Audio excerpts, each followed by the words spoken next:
I am Keisha, 32 years old, and I work as a server for Elite Catering.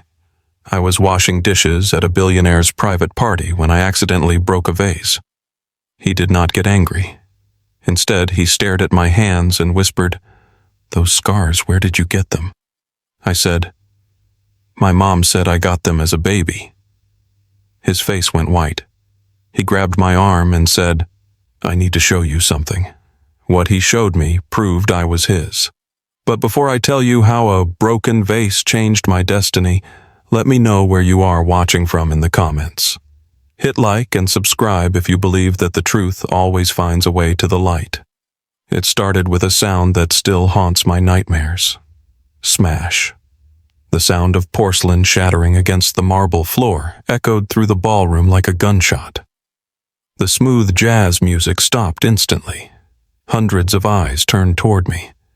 I froze my hands, trembling, covered in soapy water and shards of what used to be a Ming dynasty vase. I thought that sound was the end of my life. That vase cost more than I would make in 50 years. I stood there paralyzed, waiting for the screaming to start, waiting for the handcuffs. I did not know that the pile of broken ceramic at my feet was actually a puzzle piece to a secret someone had tried to bury for 30 years. To understand why my hands were shaking so badly that night, you have to understand the desperation that brought me there. I had been on my feet for 16 hours straight. My cheap black work shoes had worn through the soles, and the cold marble floor bit into my aching feet with every step.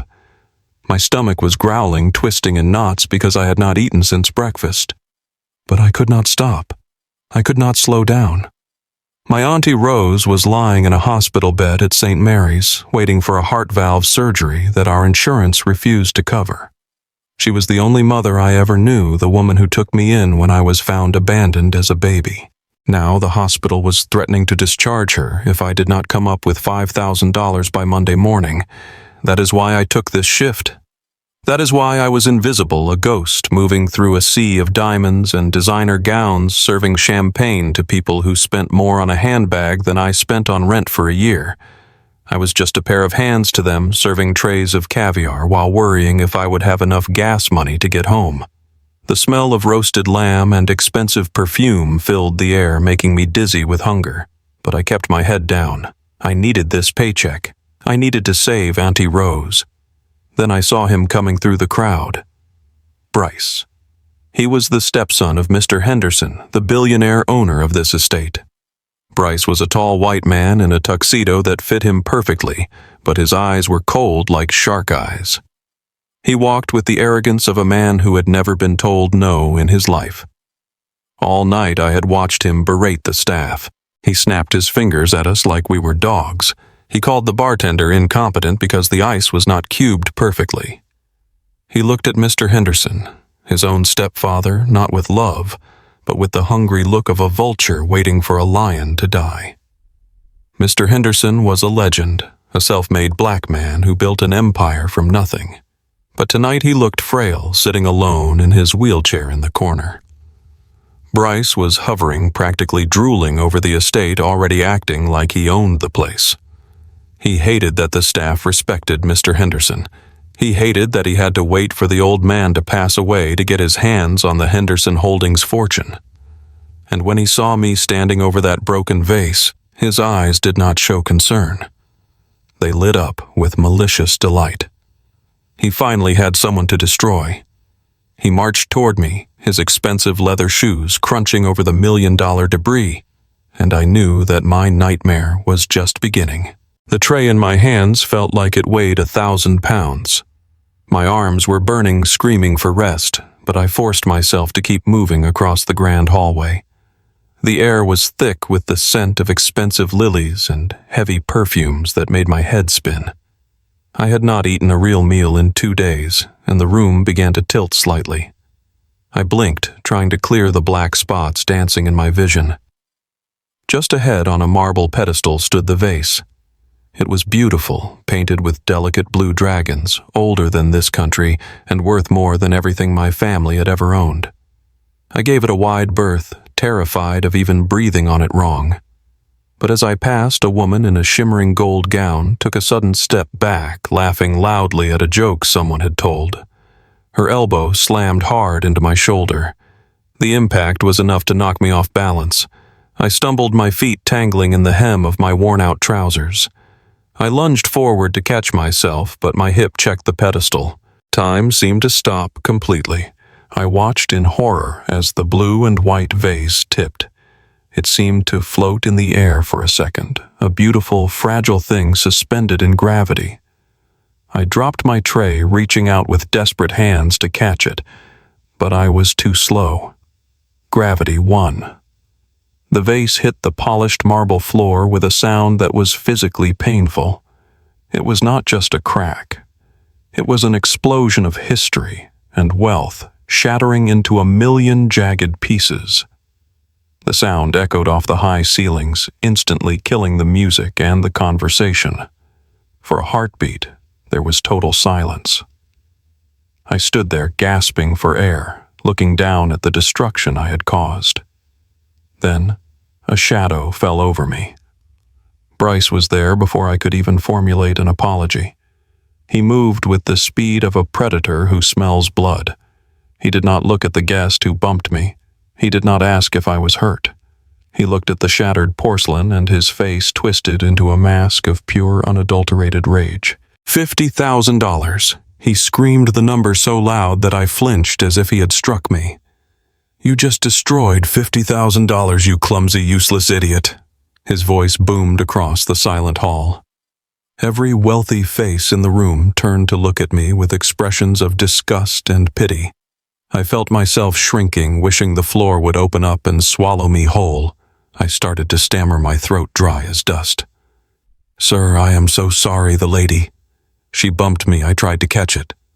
Bryce cut me off with a laugh that sounded like barking. "You tried. You think your pathetic trying fixes a Ming dynasty artifact. That vase is irreplaceable. And you are nothing. Get on your knees." The command was soft, but it carried across the room like a whip crack. I looked up at him, tears welling in my eyes. He pointed a manicured finger at the mess. I said, "Get on your knees and clean it up, now." My heart hammered against my ribs like a trapped bird. I slowly lowered myself to the cold, hard floor. My knees cracked aching from the double shift. I reached for a large piece of the vase, my hands shaking so badly I could barely hold it. Picking up the sharp shards without a broom was dangerous, but I was too terrified to ask for one. I gathered the pieces, piling them onto my serving tray. A sharp edge sliced into my thumb. I felt the sting, and a drop of bright red blood dripped onto the white porcelain. I gasped, pulling my hand back. "Look at that," Bryce sneered, stepping closer so he towered over me. "Now you are bleeding on my floor. You are contaminating my house." He turned to the crowd, gesturing at me like I was a circus animal. "Look at this. This is why you do not hire these people. They are careless, they are dirty, and they destroy everything they touch." He looked back down at me, his eyes devoid of any humanity. "You will never pay for this. You could work for the next 100 years scrubbing floors until your hands rot, and you would not even cover the tax on this vase. You are trash, just like the pieces you are picking up." I kept my head down, the tears finally spilling over and dripping onto the marble. I bit my lip to keep from sobbing out loud. I thought about Auntie Rose. She was waiting for me. She needed this money for her medicine. If I lost this job, she would be kicked out of the hospital. "Sir, please," I whispered, my voice trembling. "I will work for free. I will do anything. Please do not fire me. My aunt is sick. She needs me." Bryce laughed again, a cruel, cold sound. "Fire you? Oh, sweetheart, you are way past being fired. I am calling the police." My blood ran cold. The police? If I went to jail, Auntie Rose would die alone. "No, please," I begged, forgetting my pride, looking up at him with desperate eyes. "I will pay you back somehow. Please do not call the cops. I cannot go to jail." I have to take care of my family. Bryce pulled out his phone, his thumb hovering over the screen. That is not my problem. You committed a crime. Destruction of private property. You belong in a cell where you cannot break anything else. He looked at me with a smirk that chilled me to the bone. Enjoy prison. Maybe there you will learn your place. I slumped forward, my hands bleeding, surrounded by the ruins of a fortune I could never restore, feeling the crushing weight of a system designed to destroy people like me. I was alone. I was broken. And I had nowhere left to run. Enough. The single word cut through the air, silencing Bryce mid-sentence. It was not shouted, but it carried a weight that made the floorboards vibrate. I looked up through my tears to see an elderly man descending the grand staircase. It was Mr. Henderson. He moved slowly, leaning heavily on a polished mahogany cane, his legs trembling with every step. But his presence was undeniable. He had the aura of a sleeping lion that had just been woken up. His silver hair was perfectly combed, and despite the wheelchair I had seen him in earlier, he was walking now, driven by a sheer force of will that commanded absolute respect. The crowd parted for him instantly. Even Bryce, who had been towering over me like a tyrant just seconds ago, suddenly shrank back. He adjusted his jacket, his face shifting from demonic rage to a mask of fake concern. Dad Bryce said, his voice dripping with false sweetness. You should not be out of bed. Your heart. I was just handling a situation. This clumsy girl destroyed the Ming vase, the one from the auction. I was just about to have security remove her and call the authorities. He gestured at me as if I were a pile of dirt he had just swept up. I stayed on my knees, too terrified to move, clutching my bleeding thumb against my chest. I expected Mr. Henderson to scream at me too. I expected him to mourn the loss of his $50,000 treasure. But he did not even look at the shattered porcelain. He walked right past the debris, his heavy steps coming to a halt directly in front of me. He looked down, his eyes dark and unreadable. I held my breath, waiting for the judgment. But then he did something that made the entire room gasp. He slowly lowered himself down. His knees cracked audibly and he grimaced in pain, but he did not stop until he was kneeling on the floor right next to me amidst the sharp shards and soapy water. Dad, what are you doing? Bryce hissed, stepping forward. Get up. You are ruining your suit. Mr. Henderson ignored him completely. He reached out with a hand that was wrinkled and shaking with age. He did not point at the vase. He pointed at my hand. You are bleeding, child, he said softly. His voice was raspy but gentle, a stark contrast to the venom Bryce had been spitting. He took my hand in his. His skin was dry and warm like old parchment. I tried to pull away.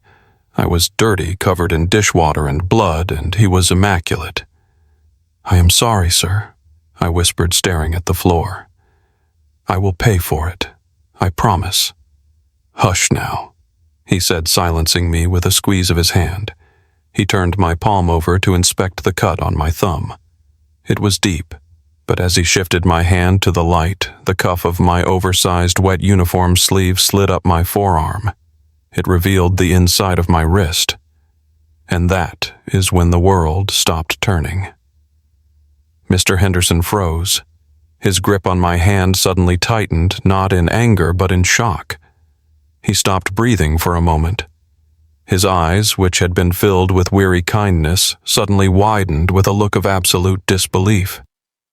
He stared at the pale, crescent-shaped scar on the inside of my wrist. It was an ugly mark, a souvenir from a past I did not remember, shaped like a curved moon. I saw his pupils dilate. The color drained from his face, leaving him ghostly pale. His hand began to tremble violently against mine, where he choked out his voice, barely a whisper. Where did you get this scar? He traced the shape of the burn with his thumb, his touch incredibly tender. I flinched, confused by his reaction. It was just an old burn. Why did he care? I pulled my arm back, slightly terrified that he thought I was diseased or deformed. I do not remember, sir," I stammered. "My auntie Rose, she told me I got it when I was a baby. There was a fire, a house fire."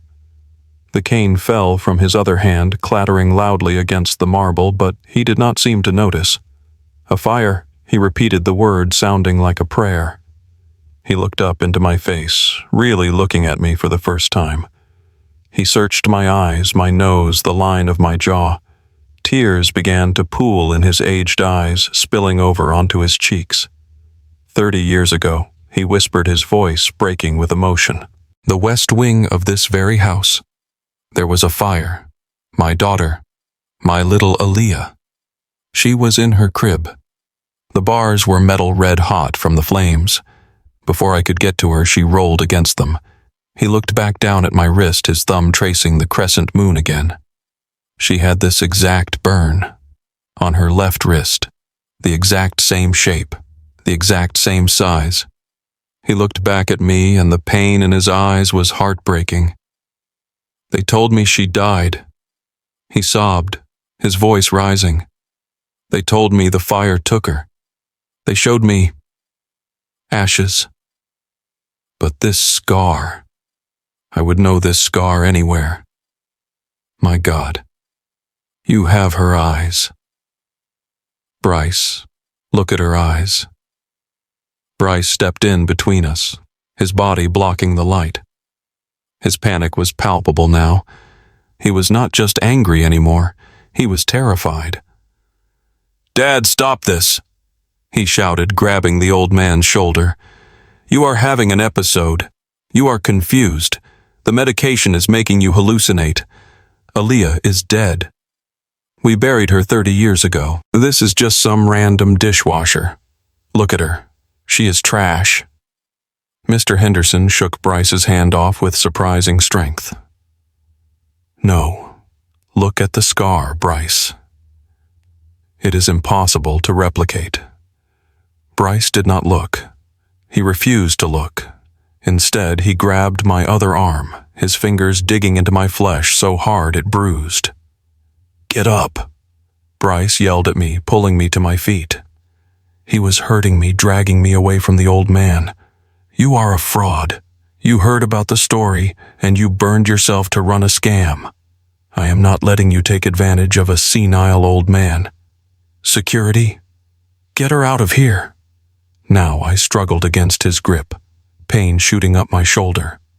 "No, I did not," I screamed. "I do not know what you are talking about. Let me go." Mr. Henderson tried to stand, reaching for me, his hand grasping at the air. "Wait. Do not take her, Aaliyah." But his legs gave out, and he slumped back onto the floor, gasping for breath. Bryce dragged me backward, his eyes wild and desperate. He knew. I saw it in his face. He knew exactly who I was, and he was going to make sure I disappeared before his father could say another word. The truth was right there, written on my skin, but Bryce was determined to bury it again, even if he had to break me to do it. The chaos in the ballroom had turned into a suffocating nightmare. Mr. Henderson had collapsed back into his wheelchair, his hand clutching his chest as his breathing came in ragged, terrifying gasps. The shock of seeing the scar had been too much for his heart. The staff rushed around him with water and pills, creating a wall of bodies between him and me. I tried to move toward him to tell him the truth, to tell him that I did not know what was happening, but Bryce was faster. He grabbed my arm with a grip that felt like iron and shoved me backward, away from the light, away from the guests, and toward the heavy oak door of the butler's pantry. He threw me into the small, dim room and slammed the door shut, twisting the lock before I could even regain my balance. I stumbled against shelves stacked with silver platters and crystal glasses, my heart pounding so hard I thought it would burst. Outside, I could hear the murmur of the crowd and the distant siren of an ambulance, but inside it was just me and the man who wanted to destroy me. Bryce was pacing back and forth in the small space, his perfect hair now disheveled, sweat beading on his forehead. He looked like a cornered animal. He was muttering to himself, words spilling out in a manic stream.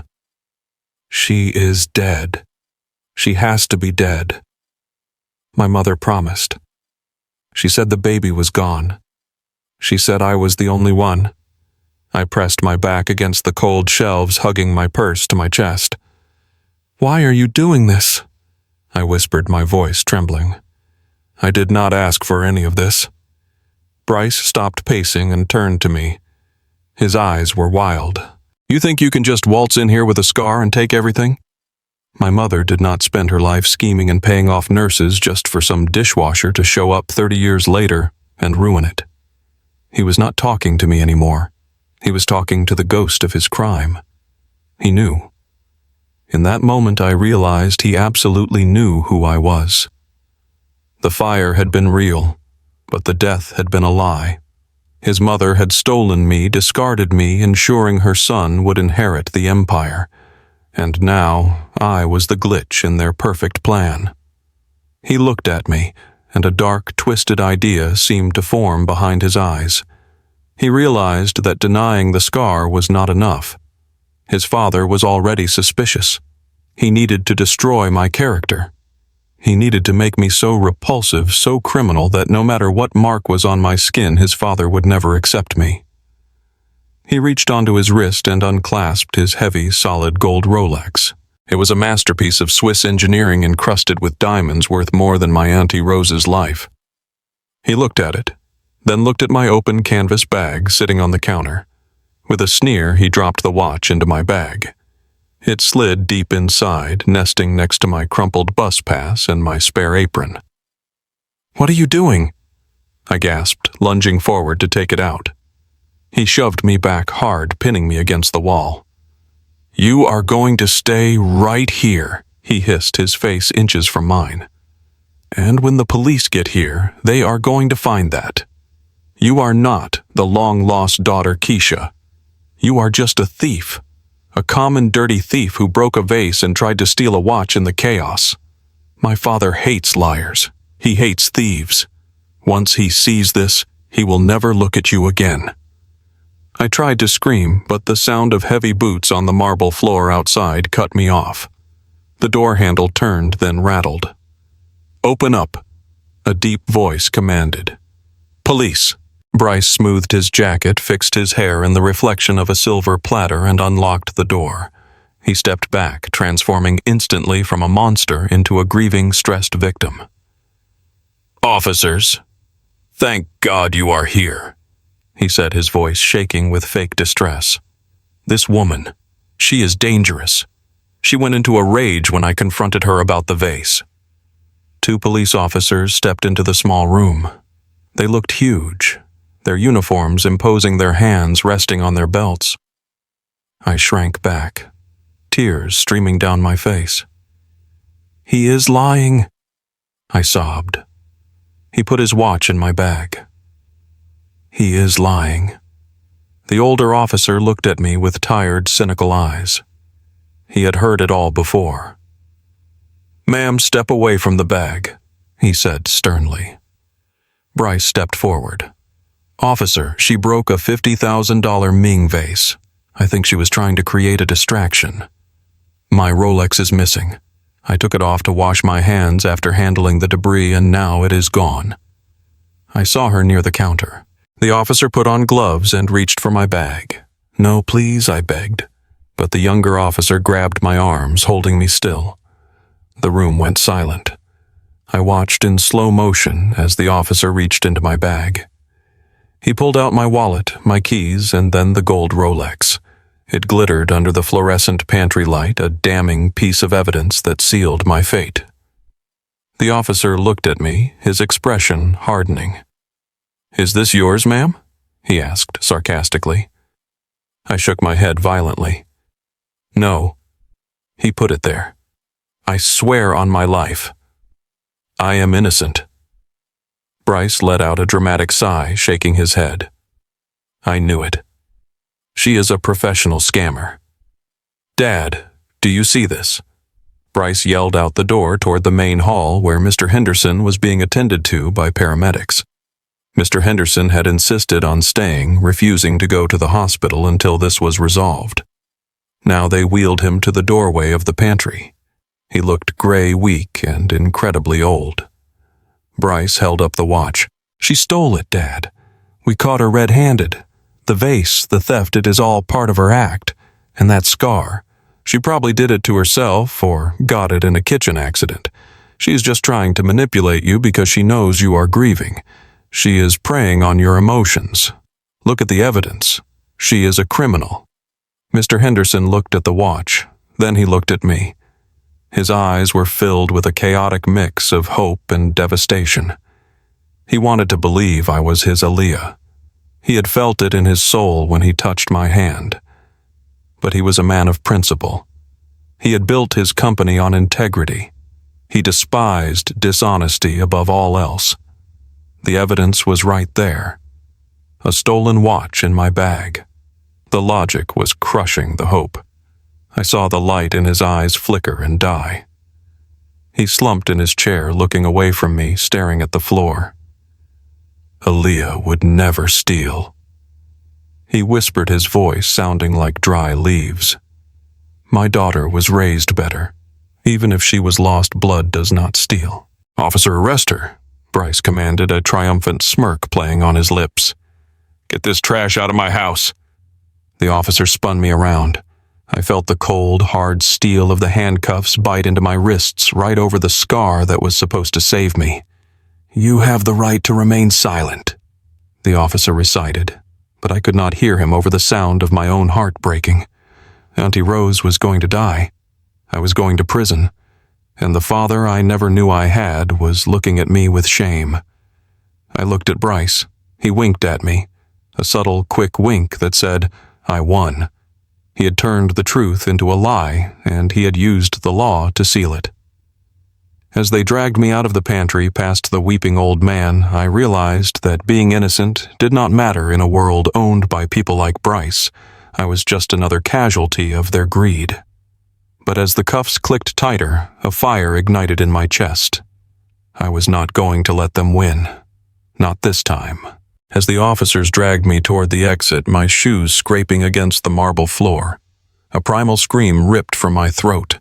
It was the sound of a woman who had lost everything but her dignity. "I am not a thief," I screamed, fighting against the metal cuffs digging into my skin. My Auntie Rose raised me better than this. She taught me that being poor does not mean being corrupt. She found me on the side of the road, wrapped in a burnt blanket with the letter H embroidered on it, and she raised me to be honest. "I would never steal from you." The air in the room instantly changed. It was as if all the oxygen had been sucked out. Mr. Henderson, who had been slumped in his wheelchair, suddenly sat bolt upright. His eyes, previously dull with disappointment, ignited with a fierce, terrifying light. The mention of the burnt blanket with the letter H struck him like a physical blow. That was the missing piece. That was the detail no imposter could know because the police report had never mentioned the blanket. "Stop," he roared. The command was so powerful it echoed off the vaulted ceiling. The police officers froze in their tracks. Bryce looked at his father, his face twitching with nervous energy. "Dad, let them do their job. She is just making up stories to confuse you." Mr. Henderson ignored him. He pointed a shaking finger at the butler's pantry where I had been held. "Officer, bring her back, and open the wall panel behind the spice rack in that pantry." Bryce's face went from nervous to deathly white in a split second. He took a step back, looking for an exit. "Dad, what are you doing?" he stammered. "There is nothing there." Mr. Henderson looked at him with cold, hard eyes.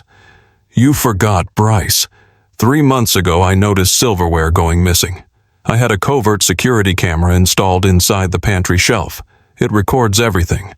Let us see what really happened in that room." Bryce lunged toward the pantry as if to stop them, but the security guards blocked his path. The head of security pulled out his tablet and linked it to the pantry feed. He projected the video onto the large smart screen in the main hall.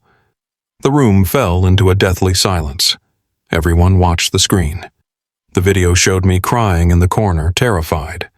It showed Bryce pacing, And then, clear as day, it showed Bryce taking the gold Rolex off his wrist and dropping it into my bag. A collective gasp swept through the room. The police officer looked at the screen, then at Bryce, and then at me. He immediately pulled a key from his belt. Unlocking my handcuffs, he muttered, "I apologize, ma'am." Then he turned to Bryce. "Turn around. Hands behind your back." But the nightmare was not over for Bryce. As the handcuffs clicked around Bryce's wrists, Mr. Henderson stood up from his wheelchair again. He walked over to the pile of shattered blue and white porcelain on the floor, the Ming vase that had started this entire hell. He looked down at the pieces, then looked at Bryce, who was now trembling uncontrollably. "You were so angry about this vase, Bryce," Mr. Henderson said calmly. "You screamed that it was worth $50,000. You wanted to send this girl to prison for breaking it." Mr. Henderson bent down and picked up a large curved shard of the vase. He held it up for everyone to see. Then, with a simple squeeze of his hand, he crushed it. The shard did not snap like ancient fired porcelain. It crumbled into white, dusty powder. It was cheap plaster. The entire room gasped. Bryce's knees buckled. "You have been stealing from me for years, haven't you?" Mr. Henderson said, dusting the white powder off his hands. "I knew someone was swapping my antiques for high-quality replicas and selling the originals on the black market. I just never wanted to believe it was my own stepson, so I set a trap. I replaced the real Ming vase with this $50 fake last week and put it on a wobbly pedestal to see who would panic the most if it broke. I expected a thief. I did not expect a monster who would frame an innocent woman to cover his tracks. The real Ming vase is sitting safely in my bank vault. But you, Bryce, you just sold your freedom for a pile of plaster dust. Take him away, and do not go easy on him." As the police dragged a screaming Bryce out of the mansion, I stood there rubbing my sore wrists, realizing that the broken pieces on the floor were not a tragedy. They were the reason the truth had finally come home. The flashing blue lights of the police cruisers fading down the driveway marked the end of Bryce's reign of terror. He was charged with grand larceny fraud and defamation. By trying to secure his inheritance through lies, he ended up with nothing but a prison cell. He was immediately disinherited, struck from the family trust forever. The DNA test performed the next morning was just a formality. My father, and it still feels strange and wonderful to call him that, said he did not need a piece of paper to know his own child. But the science confirmed it. I am Aaliyah Henderson. The girl who died in the fire was a lie invented to steal a fortune, but the woman who survived the flames had finally come home. The first thing I did with my new authority was not to buy clothes or cars. I sent a private ambulance to St. Mary's Hospital. We moved Auntie Rose to the best private suite in the city, and my father flew in the top cardiac surgeon from Zurich to perform her operation. When she woke up, she was not looking at a peeling ceiling or worrying about a bill. She was holding my hand surrounded by fresh flowers, knowing she would never have to work another day in her life. We live in the mansion now, but we filled those cold, empty halls with the warmth of a family that knows the true value of love. As I sit here today, looking at the scar on my wrist, I no longer see it as a mark of shame or a memory of pain. It is a reminder that the truth is a fire that cannot be extinguished. Bryce and his mother tried to bury my identity under layers of deceit and money, but they could not erase who I am. They thought they could break me like that cheap vase, but they forgot that broken things can be put back together stronger than before. My message to you is simple. They can hide the truth with money and schemes, but blood and truth will always find their way home. Do not ever be ashamed of your scars. They are not flaws.